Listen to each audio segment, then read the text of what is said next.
বাংলাদেশের সিস্টেম সংস্কার, দৃশ্যমান বিচার ও রায় কার্যকর না হওয়া পর্যন্ত সরকারকে অন্য কিছু চিন্তা না করার আহ্বান জানিয়েছেন জাতীয় নাগরিক পার্টির উত্তরাঞ্চলীয় মুখ্য সমন্বয়ক সার্জিস আলম। দুপুরে দেশ করতে জুলাই পদযাত্রা কর্মসূচির অংশ হিসেবে চাঁদপুর শহরের বাসস্ট্যান্ডে আয়োজিত পথসভায় তিনি এই আহ্বান জানান। এ সময় এনসিপির দক্ষিণাঞ্চলীয় মুখ্য সমন্বয়ক হাসনাত আবদুল্লাহ বলেন, ঢাকায় উত্তরায় মর্মান্তিক বিমান দুর্ঘটনার দায় সরকারকে নিতে হবে। বেতন ভাতা ফেরত দিয়ে স্বাস্থ্য উপদেষ্টাকে পদত্যাগ করারও আহ্বান জানান তিনি।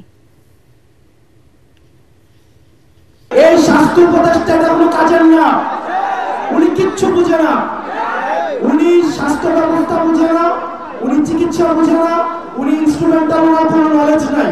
ওনার একমাত্র যোগ্যতা উনি গ্রামীণ ব্যাংকে ছিল এবং ডক্টর মোহাম্মদ ইউনূসের উনি হচ্ছেন খুব কাছের মানুষ। এই স্বাস্থ্য উপদেষ্টার অনীতিবিলম্বে এই জনগণের যে টাকা পয়সা উনি বেতন দিছে সেগুলো রাষ্ট্রকার কোষাগারে জমা দিয়ে ওনার অনীতিবিলম্বে পদত্যাগ করা উচিত।